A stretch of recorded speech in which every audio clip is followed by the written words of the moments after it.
kabarnya hari ini? Semoga kita selalu diberi kesehatan dan selalu dalam perlindungan Tuhan. Saya, Ninyoman Teresa Septiani, selaku guru prakarya, akan menjelaskan materi kelas 9 semester 1 bab 2, yaitu prinsip kelistrikan dan sistem instalasi listrik.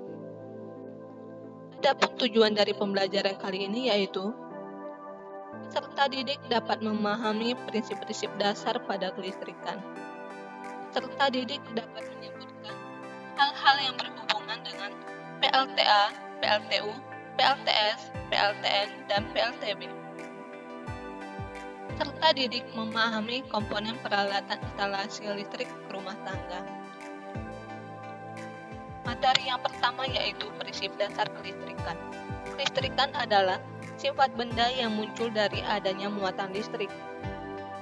Prinsip dasar yang pertama yaitu komponen benda kelistrikan. Benda-benda di sekitar kita, bagian terkecilnya disebut dengan atom. Seperti kita ketahui, atom terdiri dari inti dan elektron yang mengelilingi inti. Inti atom terdiri dari proton dan neutron. Proton bermuatan positif dan neutron bermuatan negatif, di mana proton dan neutron di dalam inti atom jumlahnya sama, dan elektron bermuatan negatif yang mengelilingi inti atom dengan orbit yang berbeda-beda. Selain itu juga terdapat elektron bebas. Apa itu elektron bebas? Elektron-elektron yang orbitnya paling jauh dari inti disebut dengan elektron valensi. Pada elektron yang memiliki orbit paling jauh dari inti, gaya tariknya lemah, maka elektron memiliki gaya keluar dari orbitnya dan berpindah ke atom lainnya. Karena elektron valensinya bergerak hampir bebas terhadap intinya, karakteristik dan macam aksi kelistrikan seperti loncatan listrik statis, pembangkit panas, reaksi kimia terjadi karena adanya aliran listrik. Aliran listrik terjadi karena adanya elektron bebas. Kita lihat seperti gambar berikut, terdapat dua atom, di mana atom Na memiliki satu elektron bebas. Nah, elektron bebas ini akan berpindah ke atom lainnya. Sehingga perpindahan elektron bebas tersebut akan aliran listrik seperti pada gambar di bawah ini. Karena ada aliran listrik, kemudian timbullah arus listrik. Arus listrik adalah muatan yang mengalir tiap satuan waktu. Satuan pada kuat arus listrik adalah coulomb per detik. Tetapi untuk satuan kuat arus biasanya digunakan ampere. Untuk menghitung arus listrik, kita dapat menghitung menggunakan rumus berikut, yaitu Q per T. Q merupakan muatan listrik dan T merupakan waktu. Sesuai dengan satuannya yaitu coulomb per detik, di mana muatan dibagi dengan waktu atau satuannya menjadi coulomb per detik atau sekon. Yang kedua, jenis pembangkit listrik. Kita mengenal berbagai jenis pembangkit listrik di Indonesia. Yang pertama ada pembangkit listrik tenaga air atau PLTA. Pembangkit listrik tenaga air adalah pembangkit yang mengandalkan energi potensial dan kinetik dari air untuk menghasilkan energi listrik. Energi listrik yang dibangkitkan ini biasanya disebut sebagai hidroelektrik. Bentuk utama dari pembangkit listrik jenis ini adalah generator yang dihubungkan ke turbin dan digerakkan oleh tenaga kinetik dari air. Namun secara luas, pembangkit listrik tenaga air tidak hanya terbatas pada air dari sebuah waduk atau air terjun, melainkan juga meliputi pembangkit listrik yang menggunakan tenaga air lain seperti tenaga ombak. Nah, bisa kita lihat skema di video. Ini merupakan skema proses proses kerja dari PLTA. Yang kedua, PLTB, pembangkit listrik tenaga batu bara. Pembangkit listrik ini menggunakan bahan bakar fosil berupa batu bara yang dibakar untuk mendidihkan air agar menghasilkan uap. Uap yang dihasilkan digunakan untuk menggerakkan turbin uap atau turbin gas, kemudian diubah menjadi energi listrik. Selanjutnya, PLTU atau tenaga uap. Pada PLTU, uap ditampung dan disalurkan untuk memutarkan turbin uap. Energi mekanis dari putaran turbin diubah menjadi energi listrik oleh generator. Selanjutnya ada PLTN, yaitu pembangkit listrik tenaga nuklir. Pembangkit listrik ini menggunakan energi uap yang dihasilkan oleh reaktor nuklir untuk memutarkan turbin uap. Dari turbin inilah energi mekanis diubah menjadi energi listrik. Selanjutnya, pembangkit listrik tenaga angin. Pembangkit listrik ini menggunakan angin untuk memutar baling-baling, kemudian putaran tersebut digunakan untuk memutar generator. Dari generator inilah energi mekanik diubah menjadi energi listrik. Contohnya seperti pada gambar berikut. Dan yang terakhir yaitu PLTS, pembangkit listrik tenaga surya. Pembangkit listrik ini menggunakan cahaya matahari sebagai energi utama. Energi dari cahaya matahari dapat langsung diubah menjadi energi listrik dengan bantuan panel surya. Materi selanjutnya yaitu komponen instalasi listrik. Komponen yang pertama, bergenser. Bergenser merupakan alat yang berfungsi sebagai pembatas daya listrik yang masuk ke rumah tinggal dan juga berfungsi sebagai pengukur jumlah daya listrik yang digunakan di rumah tinggal tersebut. Nah, di dalam bergenser memiliki 3 bagian utama. Yang pertama, MCB atau miniatur circuit breaker, berfungsi untuk memutuskan aliran daya listrik secara otomatis jika daya yang dihantarkan melebihi nilai batasnya. Kemudian ada meter listrik atau kWh meter. Alat ini berfungsi untuk mengukur besaran daya yang digunakan oleh rumah tinggal dalam satuan kWh atau kilowatt hour. Pada bergenser, meter listrik atau kWh listrik atau kWh meter berwujud deretan angka secara analog maupun digital yang akan berubah sesuai dengan penggunaan daya listrik. Yang ketiga, spin control. Spin control merupakan alat kontrol penggunaan daya dalam rumah tinggal dan akan selalu berputar selama ada daya listrik yang digunakan. Perputaran spin control akan semakin cepat jika daya listrik yang digunakan juga semakin besar. Sebaliknya, akan melambat jika daya listrik yang digunakan juga berkurang atau sedikit. Dan yang terakhir ada kanal output.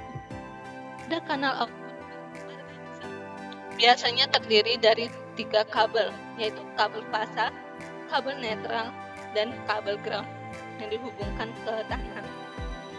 Listrik dari PLN harus dihubungkan dengan bergenser terlebih dahulu sebelum masuk ke instalasi listrik rumah tinggal. Ini adalah gambaran dari bergenser. Nah, ini merupakan kanal outputnya. Ini adalah kabel fasa, kemudian ada kabel netral, dan yang hijau adalah ground yang dihubungkan ke tanah.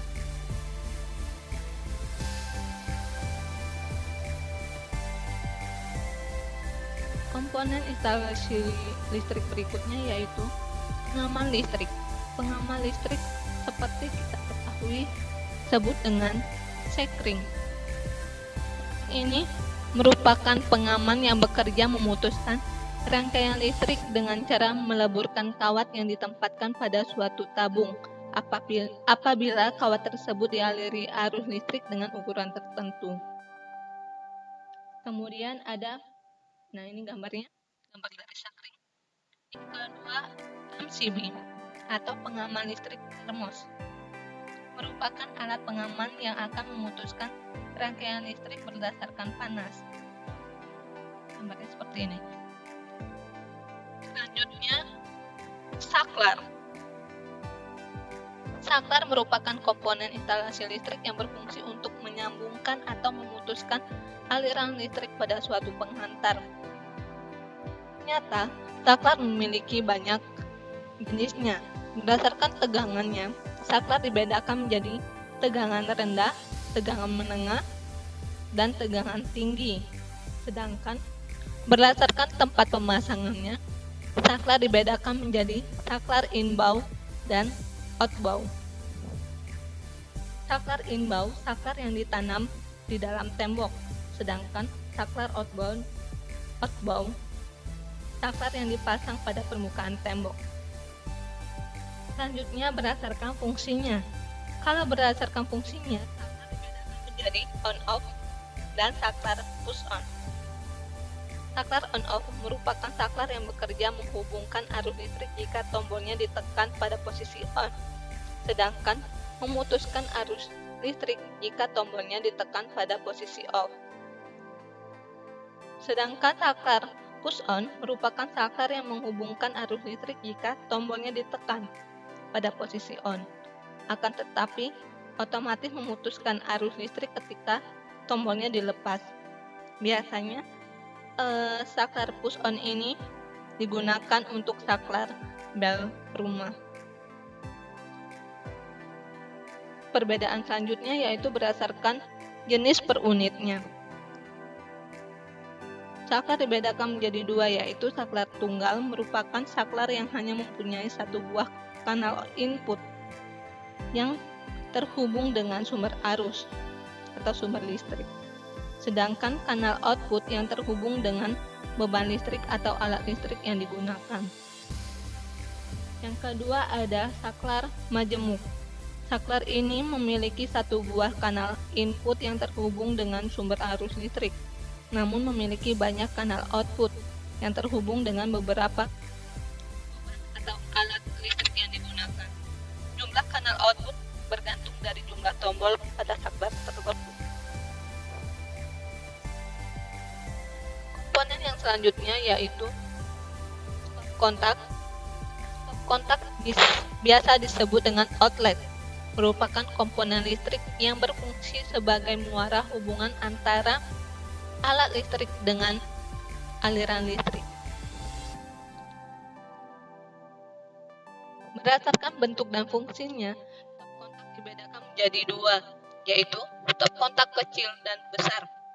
Stop kontak kecil merupakan stop kontak dengan dua lubang kanal yang berfungsi untuk menyalurkan listrik pada daya rendah ke alat listrik melalui steker yang juga berjenis kecil.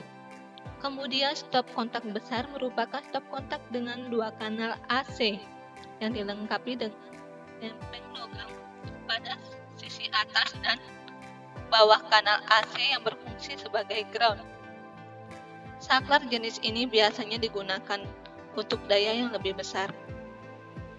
Kemudian berdasarkan tempat pemasangannya juga dibedakan menjadi stop kontak inbound dan stop kontak outbound.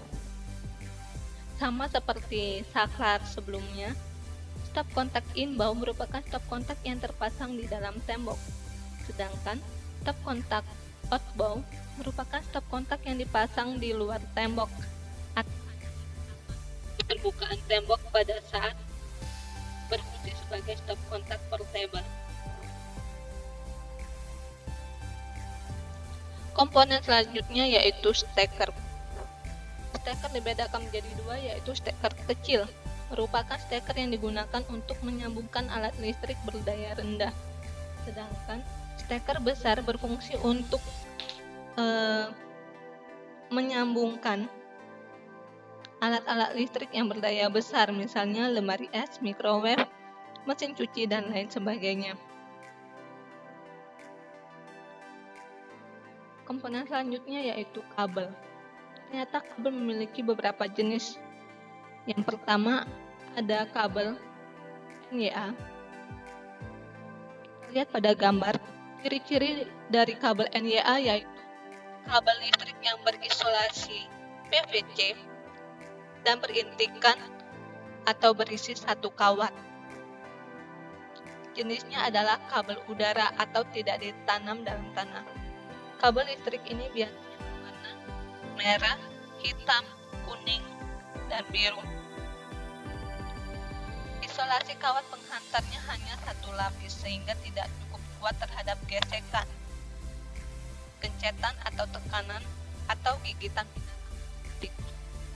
Kelemahan isolasi itulah yang maka dalam pemasangannya diperlukan pelapis luar menggunakan pipa konduit dari PVC atau besi. Yang selanjutnya yaitu kabel NYM. Kabel NYM merupakan kabel listrik yang berisolasi PVC yang berintikan kawat lebih dari satu. Ada yang 2, 3, atau 4.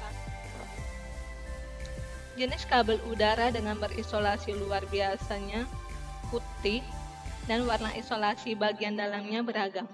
Isolasi rangkap inilah maka kabel NYM relatif lebih kuat dibandingkan dengan kabel NYA. Kabel selanjutnya yaitu kabel NYY. Kabel ini merupakan kabel listrik berisolasi PVC berintikan kawat 2, 3, atau 4 dengan warna isolasi luar hitam, jenis kabel tanah sehingga tahan terhadap air dan gencatan atau tekanan. Kabel selanjutnya yaitu kabel NYM-HYO. Kabel jenis ini merupakan kabel serabut dengan 2 buah inti yang terdiri dari 2 warna. Kabel ini biasanya digunakan pada loudspeaker, sound system, berdaya kecil sampai sedang. Selanjutnya yaitu peralatan instalasi listrik. Peralatan yaitu tang memiliki fungsi untuk memegang, memotong, melepas, dan memasang komponen-komponen dan lain-lainnya. Selanjutnya obeng. Obeng memiliki fungsi untuk mengencangkan atau melepaskan baut pada skru. Selanjutnya adalah gunting. Gunting memiliki fungsi untuk memotong kabel. Kemudian ada multimeter, adalah peralatan yang digunakan untuk arus, tegangan, dan tahanan, serta mengetahui adanya listrik atau tidak. Jenis multimeter ada 2, yaitu multimeter analog dan digital. Selanjutnya, solder listrik. Solder merupakan alat yang digunakan untuk menyolder komponen listrik. Daya listrik yang digunakan berkisar 20 sampai 200 watt. Yang terakhir adalah test pen. Test pen merupakan peralatan yang berfungsi untuk mengetahui apakah dalam instalasi listrik terdapat arus listrik atau tidak. Baiklah, sekian materi prinsip kelistrikan dan sistem instalasi listrik. Sampai jumpa di pertemuan selanjutnya. Sampai jumpa.